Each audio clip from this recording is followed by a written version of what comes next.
Oke, saudara, saya khotbah hari ini cuma 3 kali, nanti ibadah ke-4 dan 5 dilanjutkan oleh istri saya. Tapi kurang lebih kira-kira ini tema dari sepanjang hari ini, saudara. Ibadah pertama, bagaimana kita ini bisa punya kepastian atau berjalan dalam confidence. Untuk kita ini memasuki masa depan yang semuanya itu nggak pasti. Kita tahu bahwa masa depan itu nggak ada yang tahu. Sekalipun kita bisa memprediksi 1-2, tapi manusia punya keterbatasan. Dan apa yang kehidupan itu bisa tawarkan kepada kita itu seringkali kejutan atau perubahan yang mungkin kita tidak rencanakan. Pandemi misalnya, gak ada seorang pun yang menduga semuanya tiba-tiba menghantam kita semua dan banyak perubahan rencana. Saudara, beberapa orang harus kehilangan pekerjaan dan lain sebagainya. Seolah-olah masa depan itu penuh dengan ketidakpastian. Tapi bagaimana kita bisa mendapatkan kepastian, berjalan dalam sebuah kepastian? Belajar dari Yohanes pasal 2, dari kisah Yesus mengubah air menjadi anggur. Di situ kita bisa belajar bahwa Tuhan itu menyediakan, Tuhan yang menyediakan yang terbaik dan Anda perlu dengar pesan itu. Ibadah kedua, saudara, saya bicara mengenai bagaimana kita itu harus punya visi. Dan bukan hanya visi pribadi, maksudnya visi yang lahir dari keinginan-keinginan kita saja. Tapi pastikan itu Tuhan yang menanamkannya, pastikan itu dari sorga. Sama seperti bangsa Israel ketika mendapatkan visi tentang masa depan mereka, yaitu tanah perjanjian, tanah Kanaan. Tapi sayangnya bangsa Israel ketika mereka memasukinya dengan memandang masa depan mereka dengan mata penuh ketakutan, bukan dengan mata iman. Lalu saya jelaskan apa itu perangkap-perangkapnya. Ketika kita memasuki masa depan kita, kalau kita ini memandang masa depan kita dengan ketakutan, maka akan keluar gejala-gejalanya atau ciri-cirinya. Ada 5 ciri dan 5 perangkap, saudara, yang perlu Anda ketahui supaya Anda belajar untuk memasuki itu bukan dengan ketakutan, memasuki tahun yang baru, masa depan kita itu dengan iman. Lalu ibadat ketiga ini, saudara, saya khusus bicara mengenai bagaimana kita bisa menghadapi realita dalam kehidupan. Kita memasuki tahun yang baru. Saya percaya Tuhan itu mau melakukan sesuatu yang baru, sesuatu yang besar, bahkan yang melampaui logika kita. Tapi saya ingatkan, Anda harus siap dengan hal-hal yang mustahil. Saudara harus siap dengan hal-hal yang mungkin itu merupakan sesuatu yang menghalangi saudara. Nah, sayangnya banyak orang ketika ketemu dengan realita yang tidak sesuai dengan apa yang mereka imani, disitulah seringkali iman kita itu gugur. Banyak orang itu menyerah terlalu cepat. Banyak orang itu, saudara, terlalu cepat menghakimi Tuhan. Kok sepertinya nggak seperti yang dijanjikan, kok sepertinya keadaan itu bertolak belakang dengan apa yang aku imani. Padahal Tuhan sudah bicara, tapi keadaan kenapa kok bertolak belakang dengan apa yang Tuhan katakan. Lalu di titik itu saudara, kita menyerah terlalu cepat. Kita menyerah kepada mimpi kita menyerah kepada janji Tuhan, itu terlalu cepat saudara. Yang Tuhan mau adalah kita itu harus teguh melewati ujian, katakan amin. Kalau Anda punya mimpi yang besar, mumpung ini akhir tahun saudara, saya mau ingatkan Anda harus tangkap mimpi dari Tuhan. Saudara, karena sesuatu yang besar, semua itu dimulai ketika Anda memiliki gambaran itu di dalam pikiran saudara. Kemana Anda pergi? Tadi saya jelaskan saudara. Kalau Anda nggak tahu kemana Anda pergi, kalau Anda adalah seorang pemimpin, jangan berharap Anda akan diikuti sama orang. Jangan berharap Anda bisa, orang itu mau bermitra dengan saudara. Karena Anda nggak ngerti kemana Anda tuju. Saudara, dan tanpa visi, semua orang menjadi liar kata Alkitab. Tanpa wahyu, ya rakyat menjadi liar. Semua orang mengambil jalannya sendiri, mengambil caranya sendiri, ke arah yang mereka tuju itu juga berbeda. Itulah sebabnya, biasanya kalau nggak ada visi, 2 orang itu bisa pisah. Saudara, karena apa? Yang satu mengambil jalannya sendiri, yang satu mengambil jalannya sendiri. Karena apa? Nggak ada visi. Kalau Anda adalah seorang pemimpin, jangan pernah berharap orang mengikuti Anda. Orang mau bermitra dengan saudara. Termasuk bagi Anda yang mau punya pasangan hidup. Jangan berharap Anda punya pasangan hidup kalau Anda tidak punya tujuan. Kemana Anda mau bawa pergi, saudara. Nah itulah sebabnya mumpung di akhir tahun ini adalah waktu yang tepat untuk kita berhenti sejenak, bukan hanya sekedar liburan, tapi berdoa, Tuhan nyatakan kehendak-Mu. Berikan aku visi, tanamkan apa yang memang Tuhan inginkan untuk aku kerjakan, tanamkan ini. Bisa jadi Tuhan itu bisa bicara, Tuhan bisa menanamkan sebuah kerinduan, sebuah keinginan, sebuah ide, sebuah tujuan yang Tuhan itu dorong dalam hati saudara untuk melakukannya di tahun depan. Halo, amin. Anda perlu menangkap itu. Nah, sekarang coba kita buka firman Tuhan sama-sama, Pengkhotbah 3 ayat 11. Pengkhotbah 3 ayat 11. Ia membuat segala sesuatu indah pada waktunya, bahkan memberikan kekekalan dalam hati mereka. Tetapi, coba kita baca sama-sama, dikatakan manusia tidak dapat menyelami pekerjaan yang dilakukan Allah dari awal sampai akhir.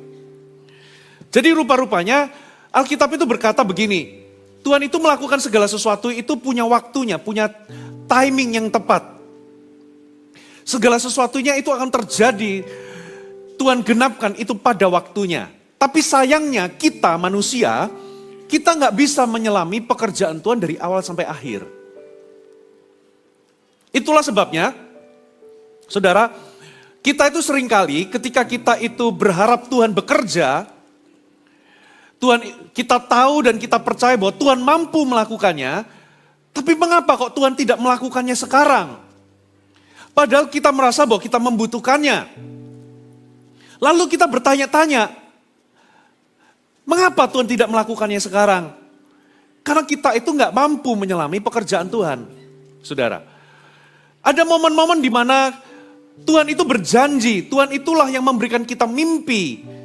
Tapi rupa-rupanya dari Tuhan itu memberikan mimpi sampai Tuhan menggenapinya itu ada jedah. Dan biasanya jedah itu gak sesuai dengan schedule kita. Ternyata Tuhan itu punya schedule-nya sendiri. Punya waktunya sendiri. Di titik itu biasanya kita menjadi heran, kita menjadi bertanya-tanya, kenapa kok Tuhan tidak melakukannya padahal Tuhan sendiri yang menanamkan sebuah mimpi, sebuah kerinduan, sebuah tujuan. Kita nggak mampu menyelami pekerjaan Tuhan dari awal sampai akhir. Yang seringkali kita lakukan adalah kita menyangka bahwa Tuhan itu diam. Tahukah saudara, hanya gara-gara Anda merasa Tuhan itu diam, bukan berarti Tuhan tidak aktif bekerja. Katakan amin. Tuhan itu menyeting segala sesuatunya supaya semua terjadi pada waktunya. Dia sedang bekerja, Bapak Ibu. Jadi Anda jangan gampang-gampang menuduh, oh gara-gara Tuhan itu diam, Tuhan itu tidak terlihat bekerja, maka dia nggak bekerja. Di balik layar dia bekerja. Memang kita itu nggak mampu menyelami pekerjaan Tuhan dari awal sampai akhir. Halo, amin. Nah, makanya saya mau katakan, tempat tersulit di dalam kehidupan itu adalah ketika kita berada di dalam ruang tunggunya Tuhan. Tempat yang tersulit itu adalah kadang ketika kita harus menanti. Kita harus menunggu. Gak ada orang yang suka menunggu. Kita pengennya semuanya cepat, betul gak? Kita ngantri untuk bayar tol aja, kita pasti cari lane yang paling sepi. Kalaupun itu bertumpuk-tumpuk, ngantri. Kalau ada orang yang di depan itu, katakanlah kartu tolnya habis, tokennya, kita marah-marah, kita bel-bel. Karena memang pada dasarnya kita gak suka menunggu. Betul atau betul? Kita gak suka menunggu, apa itu namanya, resep. Kalau kita mau nebus obat, lama banget. Kita gak suka menunggu, saudara. Lampu merah aja kita kepengennya cepat.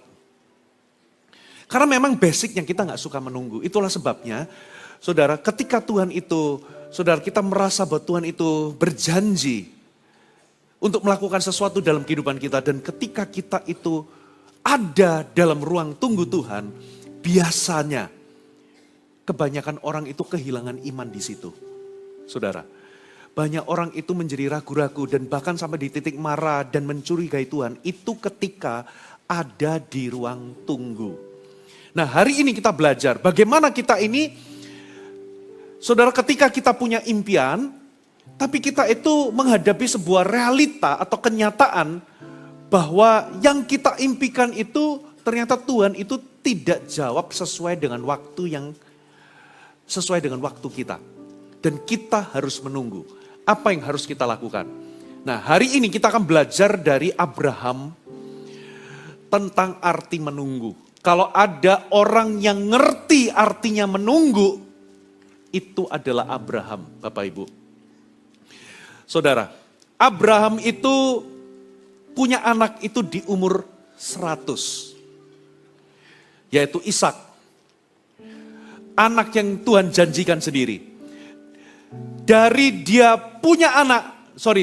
terima janji sampai dia itu punya anak, dia harus menunggu 25 tahun.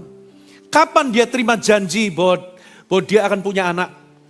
Yaitu umur 75. Firman Allah datang kepadanya, ya, Tuhan berkata, aku akan menjadikanmu bangsa yang besar. Aku akan membuat keturunanmu itu besar. Engkau akan menjadi bapa dari banyak bangsa dan melalui keturunanmu semua bangsa akan diberkati.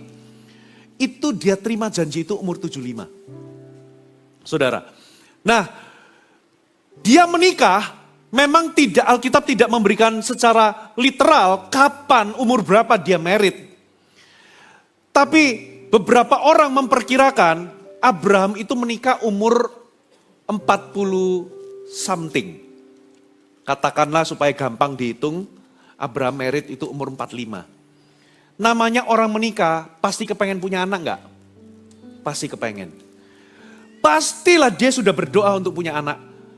Tapi dari umur 45 sampai dia terima janji umur 75, itu berapa tahun? 30 tahun loh saudara. Jadi dia itu berharap 30 tahun baru terima janji. Dari dia terima janji sampai betul-betul penggenapan punya anak sungguhan, yaitu Ishak. Itu umur berapa? 100. Coba bayangkan dia menunggu berapa tahun? 30 plus 25. 55 tahun saudara menunggu. Jadi makanya kalau kita mau belajar apa arti menunggu Tuhan, Abraham lah orangnya. Dia tahu apa namanya sakitnya menunggu. Nah, kita akan belajar, saudara, bagaimana Abraham itu bisa belajar tentang iman, saudara, ketika dia menantikan Tuhan. Yang pertama, saudara, catat baik-baik. Poin pertama. Apa yang Anda lakukan saat Anda menantikan Tuhan? Yang pertama, saudara harus memahami cara Tuhan bekerja dulu. Ternyata Tuhan itu bekerja dengan kita itu biasanya melalui pola yang sama. Katakan pola yang sama. Yang pertama, biasanya Tuhan akan memberikan dreams. Katakan dreams. Mimpi. Tuhan akan memberikan kita sebuah ide, sebuah kerinduan, sebuah beban, sebuah panggilan, sebuah tujuan, sebuah mimpi atau sebuah visi yang Tuhan letakkan dalam diri kita. Itu adalah gambaran dari apa yang Tuhan mau kerjakan dalam kehidupan kita. Ini bukan sekedar kita menginginkan untuk melakukan sesuatu, tapi Tuhan, ini keinginan Tuhan. Itulah sebabnya Bapak Ibu dalam kehidupan ini jangan cuma mengejar apa yang Anda inginkan. Alkitab itu mengajar untuk kita itu harus punya visi, katakan amin. Masalahnya orang dunia pun tahu bahwa kita harus punya visi. Tapi masalahnya, apakah visi itu dari Tuhan atau hanya karena keinginan Anda? Pastikan semuanya itu inline dengan apa yang Tuhan inginkan. Dalam kehidupan kita, saudara, tidak peduli seberapa suksesnya Anda, seberapa kayanya Anda, seberapa berpengaruhnya Anda di muka bumi. Kalau semua yang Anda capai itu nggak ada hubungannya sama sekali dengan maksud dan tujuan Allah, maka Anda sedang menjalani kehidupan yang sia-sia. Itulah sebabnya di dalam hidup ini kita nggak cari sekedar tujuan kita yang lahir dari keinginan manusiawi kita saja. Lebih dari itu ada sesuatu yang lebih tinggi. Jangan pikirkan sesuatu yang ada di bawah, tapi pikirkan sesuatu yang ada di atas. Katakan amin. Itu adalah rencana Allah. Dan saya percaya Tuhan pasti kalau Anda membuka diri, apalagi kalau Anda sudah lahir baru, Tuhan tahu caranya untuk menanamkan visinya. Gambaran dari apa yang Tuhan mau kerjakan dalam kehidupan saudara. Tuhan tahu caranya bagaimana Tuhan itu bisa memberikan visinya. Yang kita mau adalah, yang Tuhan perlukan adalah Anda terbuka sama Tuhan. Saudara, Tuhan pasti akan bicara. Entah itu lewat khotbah, lewat sebuah perenungan, lewat sebuah mimpi. Tuhan pasti akan pimpin kita karena kita domba-dombanya. Tuhan pasti nyatakan itu. Semenjak kita lahir baru, kita punya telinga rohani itu terbuka. Domba-dombanya akan mendengar suaranya. Jadi jangan takut, jangan merasa terintimidasi. Pastor Fuji, saya nggak bisa dengar suara Tuhan. Saya nggak bisa menangkap suara Tuhan. Kalau Anda sudah lahir baru, Anda punya kemampuan. Halo, amin. Alkitab katakan kalau Anda dilahirkan kembali, Anda bisa melihat kerajaan sorga. Pasti Tuhan akan bicara. Kalau Tuhan memanggilmu, Dia yang akan menemuimu. Kalau Tuhan punya visi dalam hidup Anda, Dia akan memberitahukan. Bagian kita adalah kita membuka telinga. Kita mempersiapkan diri. Kita ada dalam posisi untuk mendengar Tuhan. Pasti Tuhan katakan. Dari waktu ke waktu kalau Anda bertumbuh, pasti Tuhan itu akan nyatakan kehendak-kehendaknya dalam kehidupan kita. Amin, saudara. Nah, D yang pertama, itu adalah dream. Semuanya dimulai dari mimpi. Anda menerima sebuah kerinduan, sebuah ide, sebuah mimpi, sebuah gambaran tentang apa yang Tuhan mau kerjakan dalam kehidupan saudara. Sebuah visi, selalu dimulai dari situ. Lalu Anda akan masuk ke fase kedua, namanya decision. Katakan decision. Di titik ini, saudara harus mengambil langkah tindakan nyata untuk mewujudkan mimpi tersebut. Kalau Anda punya visi, punya mimpi, tetapi Anda nggak pernah melakukan tindakan apapun untuk mewujudkannya, itu hanyalah sebuah impian di siang bolong. Di titik ini, Anda mengambil keputusan, sama seperti Abraham. Abraham itu harus melangkah keluar dari kampung halamannya, pergi ke tempat yang dia nggak pernah tahu, dia nggak pernah tinggal di situ. Ini adalah sebuah tempat yang baru, tapi Abraham harus keluar dari zona nyamannya, dia harus pergi keluar dari tempat di mana dia dilahirkan, tempat di mana dia tinggal, melangkah ke tempat yang dia nggak tahu sebelumnya. Itu adalah sebuah langkah iman, dimulai dari sebuah decision. Setelah Anda terima dream, Anda make decision. Katakan amin. Lalu fase ketiga biasanya kita akan ketemu sama yang namanya delays. Antara Anda menerima mimpi, saudara, lalu Anda mulai make decision untuk mewujudkannya, sampai benar-benar Anda menggenapi mimpi tersebut, biasanya ada yang namanya jedah. Jedah itu namanya delays, katakan delays. Bahkan kenyataannya, setelah Tuhan itu memberikan gambaran apa yang Tuhan mau kerjakan dalam kehidupan Anda, sampai penggenapannya, itu ada yang namanya divine delays. Ada yang namanya penundaan-penundaan yang Tuhan memang setting atau atur dalam kehidupan saudara. Kenapa itu terjadi? Karena Tuhan mau membuat Anda bertumbuh. Tuhan mau mempersiapkan kita. Halo, amin. Tuhan mau sebelum kita menggenapi apa yang Tuhan inginkan dalam kehidupan kita. Di dalam prosesnya, Tuhan ingin mempersiapkan kita terlebih dahulu. Tuhan ingin mengerjakan sesuatu di dalam diri kita sebelum Dia mewujudkannya melalui kita. Karena kalau Tuhan gak membuat kita bertumbuh, kalau Tuhan belum mempersiapkan kita, maka sesuatu yang besar yang merupakan penggenapan janji Tuhan dalam kehidupan kita atau mimpi tersebut, kita gak mampu menanggungnya. Makanya Tuhan itu kadangkala ada divine delays, membuat kita itu, saudara, membuat kita itu dipersiapkan dulu. Ada beberapa orang, kenapa ada divine delays dalam kehidupan kita? Karena memang ada banyak hal yang perlu dibereskan dalam kehidupan kita. Karakter kita, atau dosa-dosa yang perlu dibereskan atau ditinggalkan. Pernah nggak saudara sebagai orang tua, saudara itu janji, oke, papa akan belikan es krim sama kamu, tapi kerjain PR-mu dulu. Kalau PR-mu selesai, baru papa kasih. Saudara, kalau PR-nya nggak selesai-selesai, papanya nggak kasih-kasih. Itu namanya delays, yang memang Tuhan setting. Ada PR-PR tertentu yang Tuhan ingin kita kerjakan.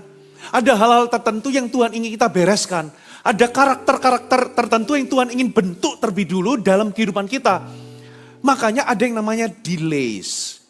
Saudara. Nah, Abraham, saudara, itu mengalami yang namanya delays. Dari dia terima janji Tuhan, dia tunggu tuh umur 75. Ditunggu tahun pertama, ditunggu tahun kedua, tahun ketiga ini hati mulai tawar. Tahun kelima sudah lebih tawar lagi. Apa yang dilakukan Abraham? Menanti, menunggu dan menunggu. Tuhan itu sudah datang dan berbicara dalam kondisi yang sangat meyakinkan. Dia tahu benar bahwa ini Tuhan yang bicara. Di tahun kelima mulai ragu-ragu. Benar nggak ini Tuhan yang ngomong? Pernah nggak Anda ngalami begitu? Saudara, tahun ke-6 nggak kunjung terjadi. Tahun ke-7 nggak kunjung terjadi. 10 tahun nggak terjadi, saudara. Waduh, kalau 10 tahun itu udah cukup lama ya. Tahun 11 nggak kunjung terjadi. Ada namanya delays dalam kehidupan kita. Katakan delays. Nah, begitu delays, biasanya masuk ke fase berikutnya namanya difficulty. Katakan difficulty. Ada kesulitan-kesulitan yang mulai menimpa kita. Ada penentang-penentang, ada hambatan-hambatan, ada halangan-halangan. Saudara, dari impian kita, itu semua kesulitan-kesulitan. Saudara, Abraham menemui banyak kesulitan. Saudara, dari mimpinya itu, saudara dalam perjalanan menuju ke sana, dia kehilangan ayahnya. Dia tunjukkan bahwa Tuhan itu suruh dia itu pergi ke Kanaan. Dia kehilangan Lot. Dia kehilangan banyak hal, Bapak Ibu. Saudara, itulah namanya kesulitan-kesulitan. Di titik ini biasanya orang mulai meragukan Tuhan di situ. Setelah kesulitan apa? Dead end, katakan dead end. Jalan buntu. Coba, tadi kita berhenti di tahun keberapa? Ke-10, tahun ke-11, ke-12, ke-13, sampai mendekati umur 100 itu berarti tahun ke-20. Abraham sama Sarah ngaca ini sudah 20 tahun sejak Tuhan janji. 20 tahun yang lalu, itu umur 75, mungkin loh ya. Nggak tahu orang zaman sekarang umur 75 itu masih bisa nggak punya keturunan. Secara fisik itu masih bisa nggak, maaf ya, masih bisa produktif nggak? Mungkin waktu itu Abraham masih produktif umur 75. Umur 85 masih produktif. Tapi begitu 95, waduh ini tambah mendekati jalan buntu. Tuhan, tubuhku ini sudah lemah. Betul atau betul? Dia lihat istrinya, sudah maaf rahimnya tertutup. Sudah gak bisa punya anak. Sudah lewat fase menopause itu sudah tembus. Umur 96, tambah lebih tua lagi. 97 lebih tua, sudah ini jalan buntu ini. Ini kayaknya memang aku salah dengar nih. Bukan hanya kesulitan yang aku hadapi, tapi ini jalan buntu. Aku tambah tua ini, tubuhku sudah tambah lemah. Gak mungkin bisa punya anak lagi. Begitu sampai umur 99, sudah benar-benar jalan buntu. Betul atau betul? Siapa yang hari ini ngalami jalan buntu? Saya lihat wajahnya banyak yang ngalami ini. Lihat tuh buntu semua kan. Tapi setelah jalan buntu, itu fase yang terakhir namanya deliverance. Disitulah Tuhan menyatakan perbuatannya, pekerjaannya tepat pada waktunya. Semakin mustahil keadaanmu, semakin besar mujizatnya. Semakin berat kondisinya, semakin besar kemuliaannya. Di usia 99 tahun itu, betul-betul sudah mustahil. Dan Abraham menyadarinya bahwa tubuhnya, Anda tahulah yang saya maksud, tubuhnya sudah lemah. Maksudnya apa? Sudah tidak lagi bisa produktif untuk punya anak. Sudah gak mampu lagi punya anak. Sudah jalan buntu, Tapi semakin mustahil, kemuliaannya semakin besar. Di usia 100 tahun, Abraham masih bisa punya anak. Itu semua pekerjaan Tuhan. Katakan amin. Nah, Tuhan itu akan pakai pola yang sama walaupun mungkin tidak terdefinisikan secara teratur seperti saya definisikan. Dalam setiap aspek kehidupan saya, nanti polanya itu akan sama. Di aspek A, aspek B, Anda terima kerinduan, Anda punya kerinduan, ada sebuah tujuan, lalu Anda ketemu dengan yang namanya, Anda make decision, lalu Anda ketemu sama delays, ketemu sama difficulties, Anda ngalami jalan buntu, lalu Anda lihat pekerjaan Tuhan terjadi. Ya, nanti fase berikutnya nanti Anda ngulangi lagi. Anda terima kerinduan, sebuah mimpi di aspek yang lain dalam kehidupan saudara. Ya, dari dream, decision, delays, difficulties, death end, deliverance. Kenapa Tuhan itu pakai pola yang sama dalam kehidupan kita? Berulang-ulang, tujuannya sama untuk membuat iman kita bertumbuh. Untuk membuat kita itu semakin dewasa menjadi seperti Yesus. Tuhan pakai pola yang sama sebagai bentuk latihan iman dalam kehidupan kita. Entahkah itu di dalam aspek rumah tangga, pekerjaan, pelayanan, apapun itu nanti polanya akan mirip-mirip. Saudara, polanya akan mirip-mirip. Dimulai dari sebuah kerinduan, lalu Anda ambil keputusan, ada penundaan, ketemu kesulitan, ketemu jalan buntu, lalu Anda lihat terobosan. Saudara, selalu berulang, Bapak Ibu. Kenapa Tuhan pakai pola ini? Karena itu cara Tuhan untuk mendewasakan kita. Itu cara Tuhan melatih iman kita. Amin, saudara. Jadi hal yang pertama, Anda perlu paham dulu. Itulah pola atau cara Tuhan bekerja dalam kehidupan kita. Makanya jangan kaget kalau ketemu delays. Jangan kaget kalau Tuhan izinkan ketemu difficulties. Jangan marah kalau Anda ketemu sama jalan buntu. Karena itulah cara Tuhan untuk melatih iman kita. Yang setuju katakan amin. Yang kedua, apa yang kita lakukan ketika kita menanti Tuhan, saudara? Yang kedua, saudara harus terus ingat apa yang Tuhan itu mampu lakukan. Saya ulangi. Ketika di masa menanti, sangat mudah untuk kita kehilangan iman. Itulah sebabnya poin kedua adalah setelah Anda tahu cara Tuhan bekerja lewat pola apa, yang kedua adalah saudara perlu ingat terus apa yang Tuhan itu mampu lakukan. Coba kita baca ayatnya, Roma 4 ayat 17. Dikatakan begini, seperti ada tertulis, engkau telah kutetapkan menjadi bapa banyak bangsa. Di hadapan Allah yang kepadanya ia percaya. Ia ini Abraham percaya. Yaitu Allah. Allah yang apa? Kita baca sama-sama. 1, 2, 3. Yang menghidupkan orang mati dan yang menjadikan dengan firman-Nya apa yang tidak ada menjadi ada. Inilah yang namanya mujizat. Inilah definisi dari mujizat. Tuhan itu bisa membangkitkan dari yang mati menjadi hidup. Dan bahkan membuat apa yang tidak ada, membuat apa yang ada dari yang tidak ada.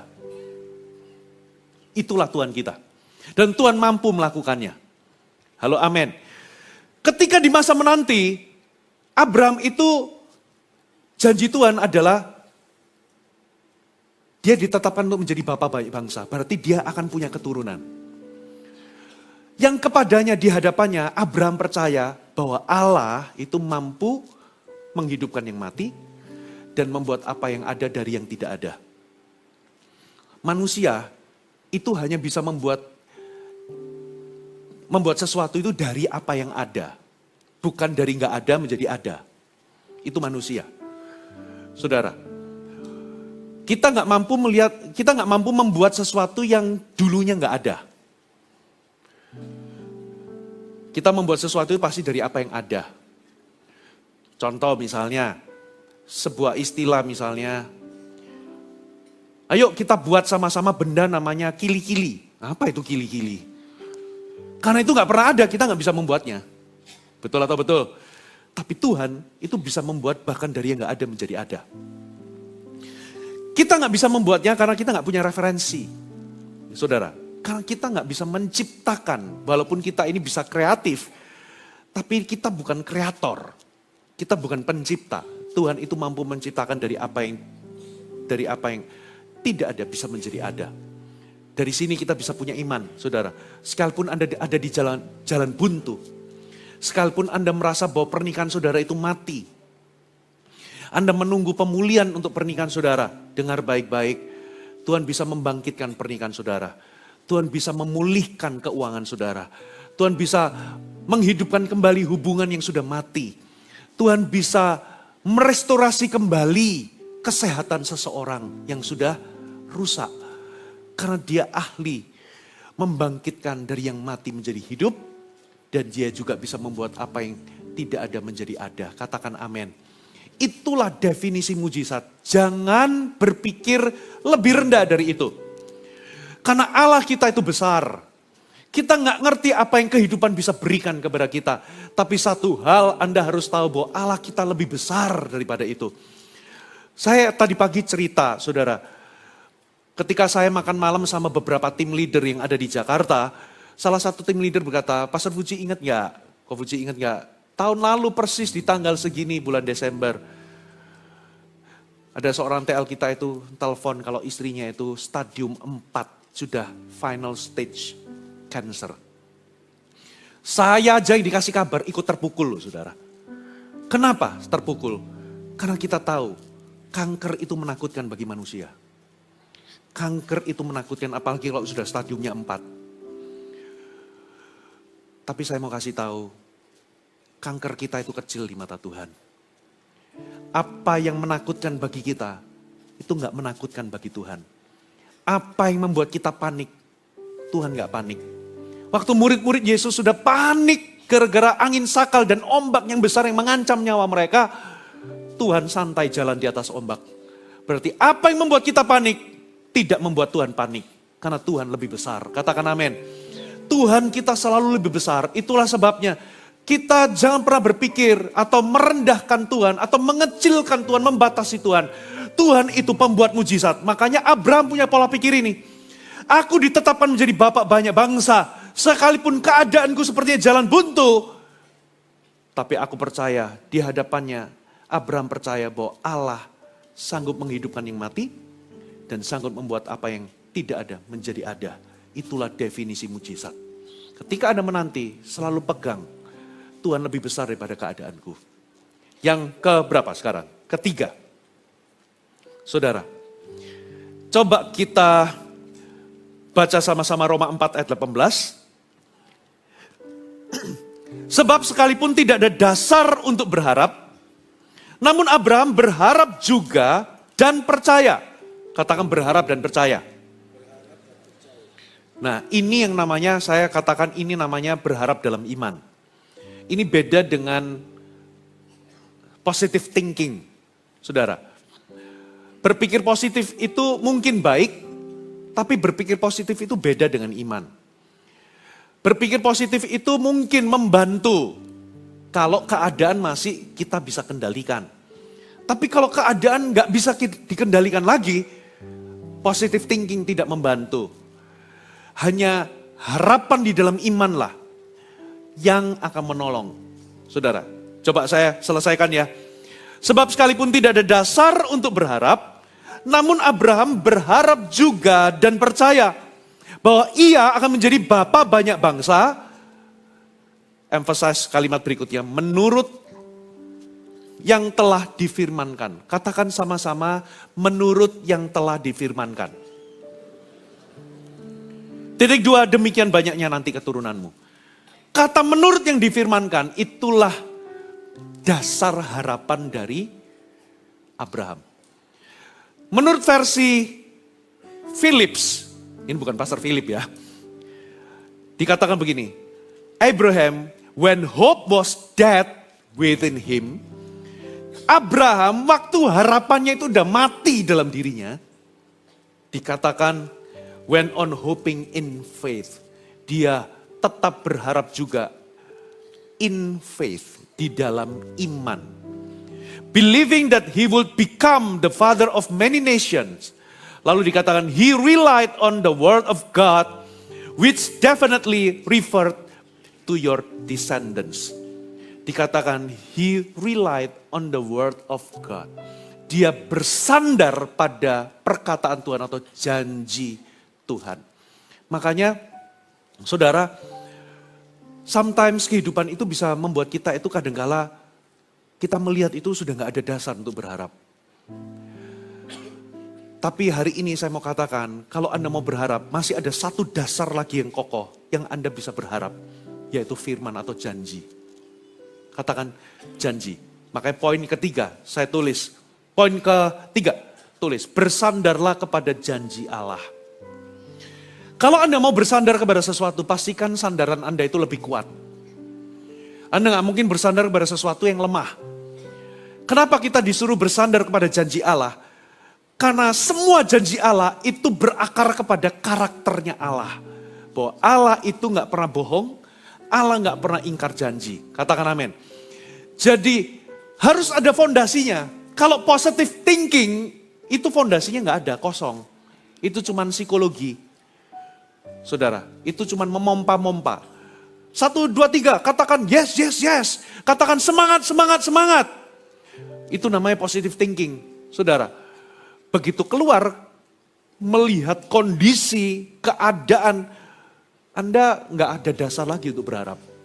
Makanya positive thinking itu tidak membantu kalau situasi itu di luar kendali. Tapi kalau Anda lihat, nggak ada dasar lagi untuk berharap, satu Anda bisa berharap, yaitu kepada janjinya atau kepada firman-Nya. Katakan amin. Janji Tuhan itu teruji, janji Tuhan itu kokoh. Kenapa? Karena itu lahir. Itu berkenaan langsung dengan pribadi yang memberikan janji. Tuhan itu gak pernah seperti manusia yang bisa bohong. Manusia bisa ingkar, tapi Tuhan gak pernah ingkar. Katakan amin saudara. Jadi pegang janji Tuhan. Saudara, kalau Anda itu bayar premi untuk asuransi, pastikan saudara itu mengenal klausul-klausul apa, termasuk manfaat-manfaat apa yang dijanjikan supaya Anda bayar, Anda tahu bahwa Anda itu punya hak-hak apa. Nah, kalau Anda tahu apa yang dijanjikan oleh pihak asuransi ketika Anda sakit, Anda nggak akan cemas. Kenapa? Karena Anda tahu semuanya di cover. Betul atau betul? Tapi kalau Anda itu bayar asuransi, tapi Anda nggak kenal, nggak tahu janji-janji apa yang, atau klausul-klausul apa, atau apa ya, benefit apa yang bisa diberikan ketika Anda sakit, saudara, sekalipun Anda itu harusnya bisa di cover, tapi kalau Anda nggak tahu kalau hal-hal itu di cover, ketika Anda sakit, Anda akan cemas. Alkitab kita ini punya lebih dari 7.000 janji Tuhan. Dalam semua situasi dalam kehidupan kita, Tuhan itu pasti punya janji atau punya sesuatu yang Tuhan katakan tentang situasi kita.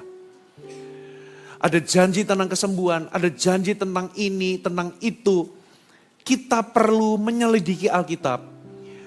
Kita perlu menggali Alkitab supaya janji itu kita pegang.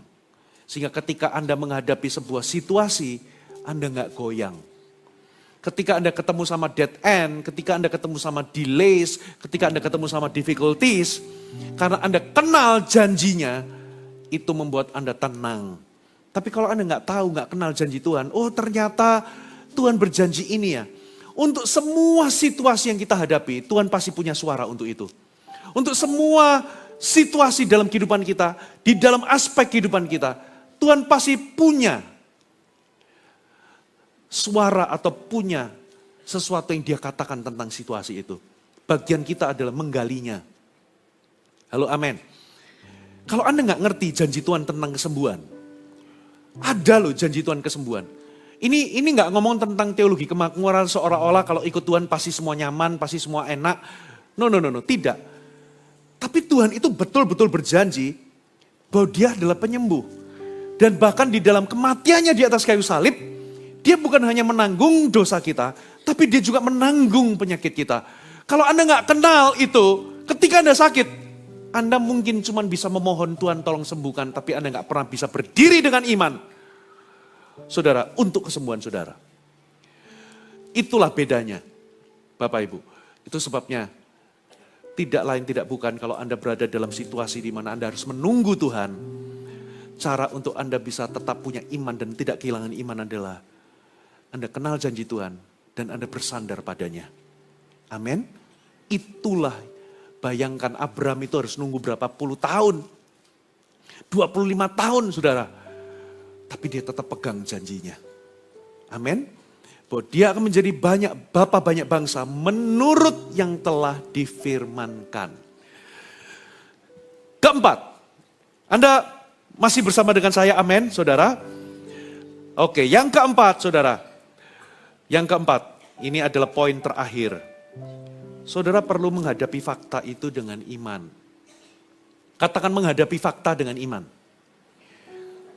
Saudara, banyak orang itu keliru mengenai iman. Banyak orang kalau kita beriman itu berarti kita deny the facts. No, orang beriman itu tidak menyangkali fakta yang ada. Menyangkali bahwa Anda sakit. Bukan begitu, kalau Anda sakit, Anda nggak berkata, enggak kok aku nggak sakit. Itu bukan iman. Iman tidak menyangkali fakta. Iman tidak menyangkali bahwa Anda punya masalah. Iman tidak menyangkali bahwa Anda punya kemustahilan di depan saudara. Iman tidak menyangkali fakta-fakta keadaan yang Anda hadapi. Anda tidak denial. Kalau Anda sakit, Anda berkata, yes aku sakit. Tapi orang yang beriman akan menghadapi fakta itu dengan iman. Coba kita baca ayatnya, saudara. Roma pasal yang keempat, ayat 19 sampai 21. Imannya tidak menjadi lemah, walaupun ia mengetahui bahwa tubuhnya sudah sangat lemah, karena usianya telah kira-kira 100 tahun, dan bahwa rahim Sarah telah tertutup. Tetapi terhadap janji Allah, ia tidak bimbang karena ketidakpercayaan. Malah ia diperkuat dalam imannya, dan ia memuliakan Allah. Dengan penuh keyakinan bahwa Allah berkuasa untuk melaksanakan apa yang ia janjikan. Perhatikan ayat 19. Imannya tidak menjadi lemah walaupun ia mengetahui bahwa tubuhnya sudah sangat lemah. Dan rahim Sarah sudah tertutup. Versi NIV saya bacakan. Without weakening in his faith, he faced the fact that his body was as good as dead. Saya ulangi. Without weakening in his faith, tanpa imannya menjadi lemah, he faced the fact that his body was as good as dead. Ia menghadapi kenyataannya bahwa, apa saudara? Tubuhnya itu seperti sudah kayak orang mati. Berarti dikatakan tanpa menjadi lemah imannya, berarti dia punya iman, lalu dia hadapi faktanya dengan iman itu. Halo, amin. Nah, sekarang pertanyaannya, gimana caranya kita ini menghadapi, saudara, kenyataan dengan iman kita. Coba kita belajar dari satu fakta, singkat cerita ya, kita lompat. Singkat cerita, Ishak sudah lahir, saudara, tapi apa yang terjadi? Saudara, satu kali Tuhan ngomong, saudara, persembahkan Ishak. Waduh, ini bagi Abraham. Loh, ini kan aku sudah menanti. Bahkan aku sudah beriman di masa penantian itu. Dan aku melihat penggenapan. Lah kok sekarang kok diambil balik? Tuhan, apakah schizofrenia, berkepribadian ganda? Tuhan, apakah pelin-pelan, habis kasih terus nggak rela diambil lagi? Tapi faktanya Tuhan suruh dia persembahkan Ishak di mana? Di atas gunung. Tapi coba lihat, Abraham itu menghadapi faktanya itu dengan iman. Coba kita baca sama-sama. Ibrani 11 ayat 19. Ibrani 11 ayat 19. Coba saya buka Ibrani, sebentar. Ibrani 11 ayat 19. Oke, kita baca mulai ayat 17 dulu. 17 sampai 19. Karena iman, maka Abraham tatkala ia dicobai mempersembahkan Ishak, ia yang telah menerima janji itu rela mempersembahkan anaknya yang tunggal. Ia terima janji bahwa dia akan punya keturunan kan? Tapi kok sekarang faktanya Tuhan minta keturunannya untuk dipersembahkan. Itu disembeli loh saudara. Walaupun kepadanya telah dikatakan titik 2. Keturunan yang berasal dari Ishaklah yang akan disebut keturunanmu. Kenapa kok dia rela mempersembahkan Ishak? Ayat 19 jawabannya. Karena ia berpikir, katakan ia berpikir. Bahwa Allah berkuasa membangkitkan orang-orang sekalipun dari antara orang mati. Dan dari sana ia seakan-akan telah menerima Ishak kembali walaupun dia sudah mati. Ini orang luar biasa loh saudara. Tuhan minta balik, dia menghadapi sebuah kenyataan bahwa Tuhan minta anaknya itu diserahkan. Tapi dia tahu dia sudah menerima janji bahwa aku akan jadi bapak banyak bangsa. Dan melalui keturunan siapa? Ishak, bukan Ismail. Saudara. Lalu dia rela mempersembahkan Ishak itu. Kenapa? Karena dia hadapi kenyataan dengan imannya. Dia berpikir Allah sanggup membangkitkan orang mati. Halo amin. Jadi kalaupun Ishak ini mati, dia akan menerima Ishak itu kembali. Karena Tuhan sanggup membangkitkan orang mati. Saudara, yang Tuhan mau adalah kita menghadapi fakta itu dengan iman kita. Percaya bahwa Tuhan itu mampu dan berkuasa. Katakan percaya Tuhan mampu dan berkuasa. Yang kedua, bagaimana hadapi fakta dengan iman? Yang kedua, saudara coba kita lihat Kejadian 22 ayat 5. Kejadian 22 ayat 5. Kata Abraham kepada kedua bujangnya itu, tinggallah kamu di sini dengan keledai ini, aku beserta anak ini akan pergi ke sana ke atas gunung. Kami akan sembahyang. Ini Tuhan kan merintahkan dia pergi ke gunung untuk mempersembahkan Ishak. Lalu coba kita lihat kalimat terakhirnya. 1, 2, 3 kita baca sama-sama. 1, 2, 3. Sesudah itu kami kembali katakan kami kembali. Saudara, seringkali kata-kata kita itu bukan kata-kata iman. Seringkali kata-kata kita itu kata-kata yang, aduh, dah mati dah. Orang Surabaya kan, mati kon, mati kon.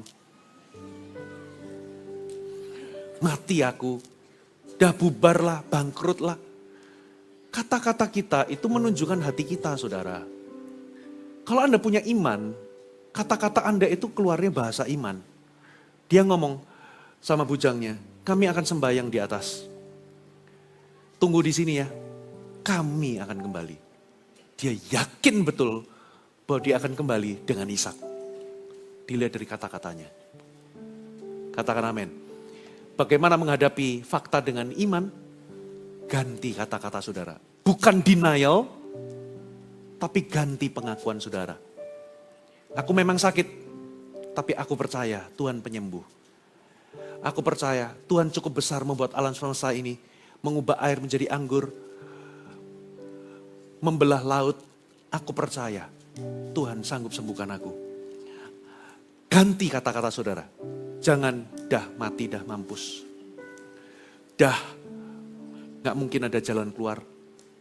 Saudara ganti kata-kata saudara. Itu cara saudara menghadapi fakta dengan iman. Kata-kata saudara harus inline dengan apa yang Tuhan janjikan. Tergoda untuk ngomong negatif, stop, disiplin. Itulah sebabnya kenapa Sakaria itu dibikin bisu. Sakaria itu berdoa minta anak. Sampai masa tuanya gak dikasih-kasih anak. Ternyata Tuhan itu bukannya gak bekerja. Juga bukan gak mendengar doanya. Tapi semuanya itu harus apa? Harus datang sesuai dengan waktunya Tuhan. Katakan amin. Karena menurut rencana Tuhan, anaknya Sakaria dan Elisabeth itu harus satu umur sama Yesus. Karena dia harus membuka jalan sama Yesus. Gak bisa 20 tahun, 30 tahun lebih awal lahirnya. Sakaria dan Elisabeth itu sudah doa itu mungkin 20-30 tahun yang lalu. Sampai lanjut usia gak dijawab sama Tuhan. Tapi akhirnya malaikat datang lalu berkata, hai Sakaria, doamu telah didengar oleh Tuhan. Tapi Sakaria ngomong, bagaimana hal itu terjadi? Bagaimana aku tahu itu bisa terjadi? Kami sudah lanjut umur. Ternyata itu lahir dari ketidakpercayaan. Langsung, aku ini Gabriel.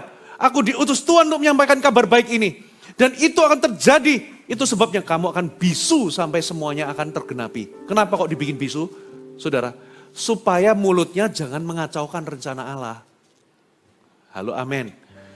Supaya mulutnya itu jangan ngomongnya negatif-negatif.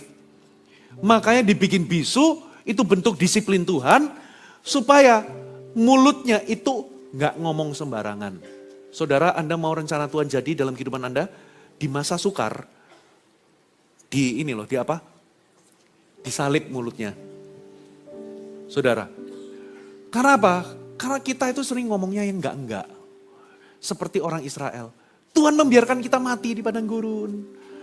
Mana ini mengeluh, bersungut-sungut. Mana janji Tuhan, mana janji Tuhan. Akhirnya apa yang terjadi? Seperti apa yang kamu katakan terjadilah.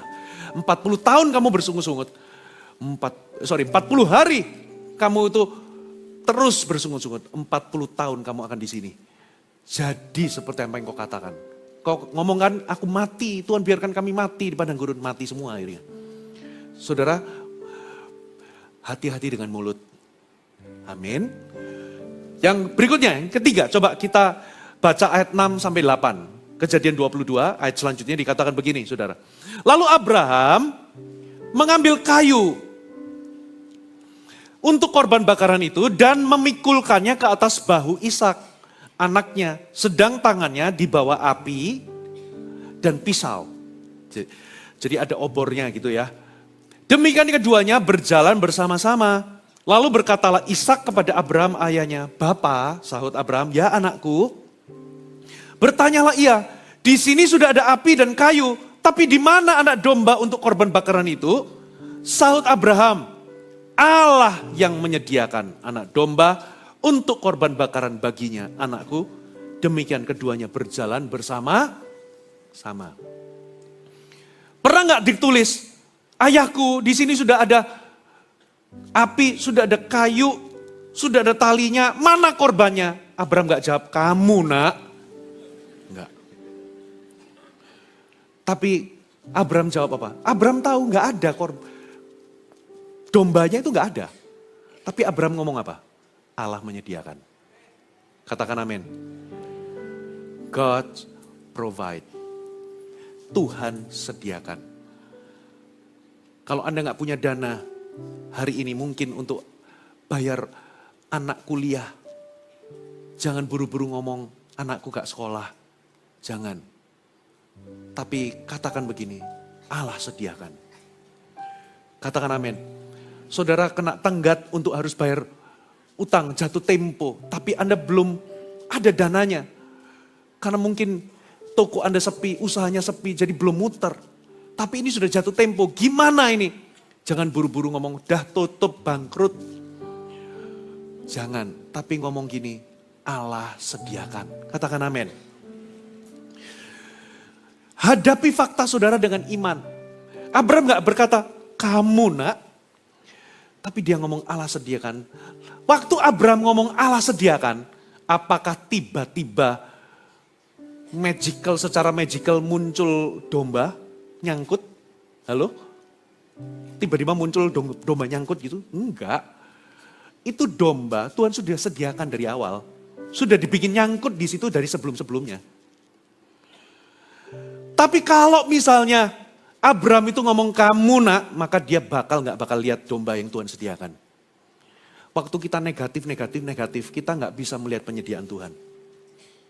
Saudara, tapi waktu kita ini positif, kita akan jodoh dengan apa yang Tuhan sebetulnya sudah sediakan buat kita. Katakan amin.